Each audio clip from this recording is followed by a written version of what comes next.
I came in late. This one was Isaiah Thomas was actually running through the competition through the guards, and he actually was up on Carving Towns. He just couldn't hit the last shot. And Carving Towns came down and hit his second shot, and it was over with. And the reaction of the big guys running on the floor to storm. You saw Anthony Davis and DeMarcus Cousins come and like hug the guy and just storm the court. But you can tell that it is a pride thing for a big man to win that. Particularly, this is for a skills challenge. It's crazy to see a big man win it. It is win a dribbling, passing, shooting competition. It was definitely fun to watch, and there's more players for Carving Towns to have fun in All-Star Weekend. Of course, he's probably one of the candidates going to be Rookie of the Year out of him and Taps. So it was definitely fun to watch, and Isaiah Thomas was doing his thing in his own rent. So it was. Until he kept throwing a brick. Yeah, he kept throwing a brick, but he stormed through the second round. And I was like, okay, well, Isaiah Thomas is going to beat Carving Towns. And what do you know? You got to make your shots. And I've done a skills competition. Yeah. I've done that at ESPN the weekend where they had it set up exactly like that. That's a pain in the ass.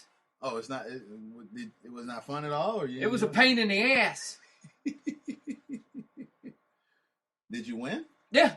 Okay. But the only way I won it is I didn't shoot a layup on the final seconds. No? Because you would run through it, and then you would have to get the time before the person ahead of you to end up winning the thing. Mm-hmm. So I ran through it, and time was running down before I got to it. So I would come around the last dude to hit the shot, to hit the layup, to end it. And I wouldn't get there in time, so I'd have to shoot a turnaround jumper, and I buried it twice to win it. And they was like, that's ridiculous. That's funny. And I beat somebody, and they had to buy me lunch. Wow. Overall, man, I thought Saturday night was Saturday night's more fun than Sunday. Yeah. It was fun to watch, and I thought it was probably one of the better Saturday nights I have watched. Yeah, wow, yeah. So Toronto got their money's worth as far as Saturday night. Now on to the Sunday game where, well, what's your thoughts on the Sunday? I do want to hear. I don't know if you watched something because I know you had to drive your son on. It's like the Pro Bowl. No one. This is what it turned into, man. No one wants to play defense. No one want to play defense. And I'm thinking, okay, they're gonna turn it up and play defense. And well, first of all, it became a whole Kobe love fest. The game was supposed to tip off at 8:45, or no, 8:20. It tipped off at 8:45 because they did a tribute video for Kobe. Then Magic Johnson came on the court and talked with Kobe. Then Magic Johnson was like, well, Kobe, come give a few words and give a speech. And all the fans in the stands were standing, speech, speech, speech. So Kobe started talking. I'm like, can we tip off the game, please? Jeez, can we stop slurping Kobe? When you would have hatred for Kobe Bryant, you just want the game to... Do you hear the hate in my voice? Go away, Kobe! Do you hear the hate in my voice? Yeah, I hear it. Go away, Kobe! I'm just like, okay, I will give Kobe respect in game 82. Thank you. You did a lot for the game. Bye-bye. Everybody on Twitter like, oh, this is Kobe, this is awesome, blah, blah. I'm like, oh, my God, the game's supposed to tip off at 8:20. We're 20 minutes late. I do have to go to work tomorrow. So let me watch this jamboree and see what happens, man. 20 minutes late. It was Get the fucking camera! It was literally, I mean, if you want to do a kiss cam, you could have put the whole Toronto arena in there with Magic Johnson in the middle and Kobe Bryant with Harsh and have a kiss cam. That's what they was doing. It was nothing but a kiss cam, and Kobe's enjoying this. Oh, he is enjoying it. You don't see nothing for this for Tim Duncan. You don't see nothing of this for Dirk Nowitzki. Are you serious? Are you serious, man? It bugged me crazy that the whole weekend. Look. I know I'm going off, and I'm having my rant. Kevin, y'all know you rant. I'm renting today. I'm a rant. If you could have said Kobe, if you play a drink game, and I tweeted, if you play Kobe last blank, I literally would have been in the ER within the first quarter. They was talking about Kobe so much, man. Oh my gosh. Everybody forgot. Unreal, man. Now that you bring it up, what are they going to do when Tim Duncan announces his last year? Dirk when they announce it's their last year, or some. But the thing is, those kind of guys won't announce that it's their last year. They'll just go out that it was their last year. Guys like that will go out. LeBron will announce this is my final year when it's his time to go. That way he can get one of these fest. Just like Kobe getting. Mm-hmm. And that's the thing, like, you're right. I don't see Tim Duncan. Tim Duncan wants to, he ain't going to tell you his life. There's some guys that you will never know that they're going to retire until they come out and say they retired. Kobe announced this in the middle of the season. Well, probably what? No, well, it was at the beginning. At the beginning of the season. It was about a month into About a month in. Yeah. And I'm sitting here like, why announce that now? Because you wanted to get the best. Every arena he goes to. Boy, I'm glad he announced it. I'm telling you, if he was, and I mean it from the bottom of my heart, if he came to an arena that I was watching a basketball game in, and it was his last one that was in it, I'd boo the fuck out of the motherfucker.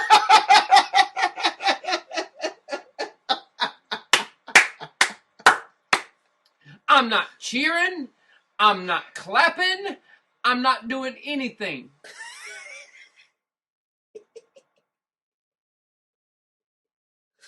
Kobe was always the villain, so now he's No, he ain't a villain. He's a jackass, and I still don't like him. So I would continuously boo him.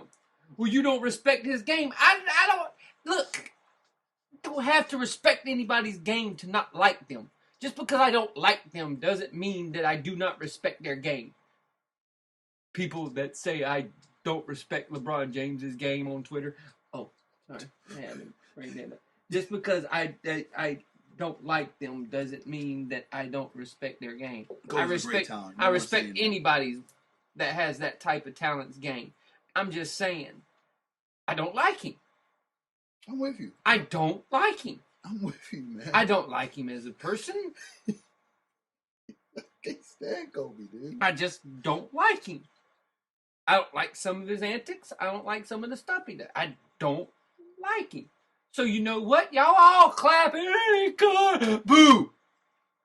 Boo, boo, boo, boo, boo. They would have been going speech. I'd have been going, no. I don't care if I'm the only person in the place. No. Now I just want to go to a game that he's going.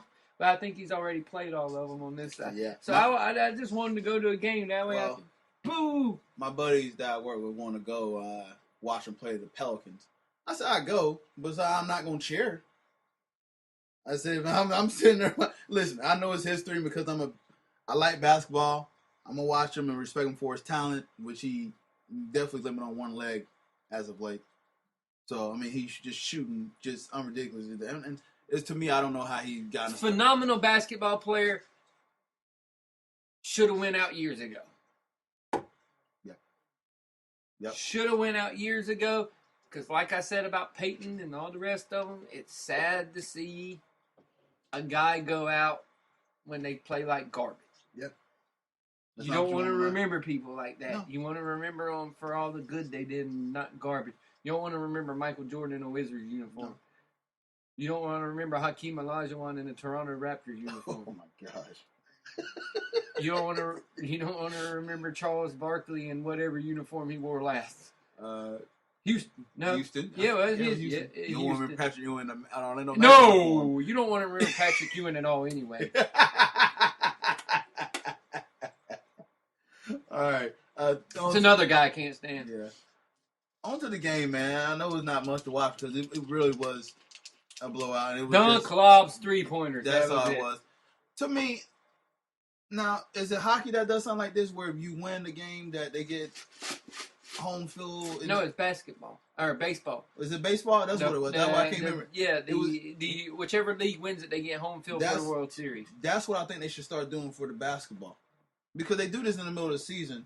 And believe me, I bet you will see those 3 Warrior players that was on that team and those 2 Spurs players and Greg Popovich coaching his tail off like, y'all better get, which they won anyways.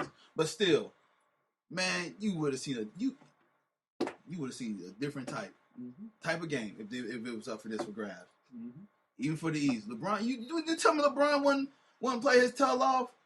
Even though they ain't gonna win the finals anyway, so true. It don't matter where they're playing. Yeah, but it's like it's more. I wish they would do that more of a sense because Now the game just turned into lobs and, like you said, Pro Bowl. All it is now is a they hug each other. Yeah, all it now is a fiesta for lobs and dunks, and everybody shoots three pointers that never does. They done broke a new NBA record. One team scored almost 200 flipping points. 200 points. I literally was like watching the game. I'm like, well, it's cool that Paul George is going off because he had the injury the year before, and so it's cool to see him back in All-Star game. Know that he's not taking it for granted. So I know even he came out there saying that he scored almost 400 fucking points. But Greg Popovich did kind of prevent him from scoring a point to break the single game record. Yeah, he did. So, but Russell Westbrook won. Not on my watch. But Russell Westbrook, he won the 2-time MVP. Ninja Turtle. Yeah, he the funny one I like of Russell, he came out there, everybody was shaking Drake's hand, everything like that. Russell's just an apple dog. He come out doing a little dance and kept walking past Drake. I laughed so hard at that. He was coming walking out, everybody like, yo, Drake, what's up, man? I would have too. Why the hell are you gonna say hello to Drake? Because Drake's out there, he stood out there having everybody. Because of course he had a jacket on for Kobe. Kobe walk out last. Kobe just walked past him. I said Kobe and Westbrook are just ruthless. I'm like, whatever, Drake. I'm gonna keep walking past you, bro. I can't stand Drake. Everybody else. What up, Drake? What up, bro? How you doing, man? I was like, oh boy. But when Russell came out and just shined that man, hey, I don't like Russell as much as anybody else, but that was pretty funny. I ain't gonna lie. Man, just because the game is in your town, not supposed to give you that, bro? Nah, that's cool. Peace. All right. I don't listen to you. Yeah, keep walking like that. I don't listen to you. Who are you? All right, well, onwards away from the All-Star game. Now we move into the trade deadline is Thursday, 3 o'clock p.m. Tomorrow. And we already got a couple trades in. Tomorrow. So, the first trade that went down was the Detroit Pistons acquired Tobias Harris from the Magic. Orlando Magic do get Brandon Jennings and Ersan Ilyasova. This trade here does reunite Ilyasova and Jennings, who played with the Bucks, with Skiles, and the Magic. And Tobias Harris go to the Pistons, and they get an interesting piece with Andre Drummond and Reggie Jackson at the helm. So Stan Van Gundy did a wonderful job. He's the coach and general manager for them. And I'll let you, what's your thoughts on this trade here? Yeah.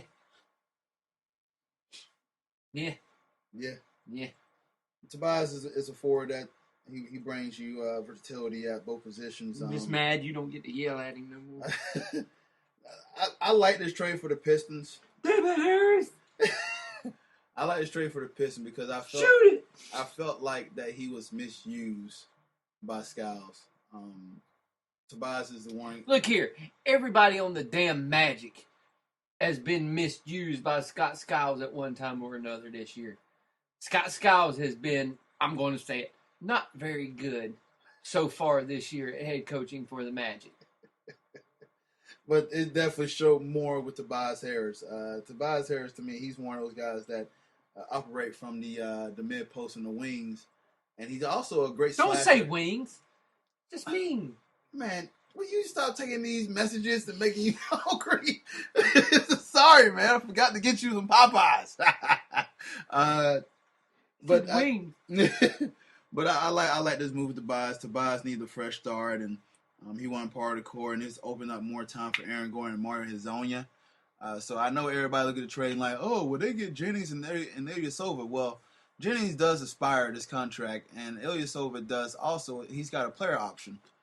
So what this does help Orlando if they want to not sign him for next year, that opens up about $25 million in cap room, and right now they're trying to trade Channing Frye, so that opened up another about $10 million. So that put them in a position just to have space, the cap room, if they want to sign some free agents. So it's all about flexibility. Tobias is getting his shot to actually get an extended role more with playing with Drummond, and it helps that he's playing with a defensive big man. And I know Vucevic, my boy, but you're going to notice a major difference between playing Drummond and Vucevic. So you'll have a rebounding machine. Tobias can focus on more if you want to. And the thing I like about Tobias, he's such a hard worker. that Stan Van Gundy's going to appreciate that. So I know Stan Van Gundy's going to do work with this guy. So I'm interested to see how his career go forward, and I wish him the best. He's going to Stan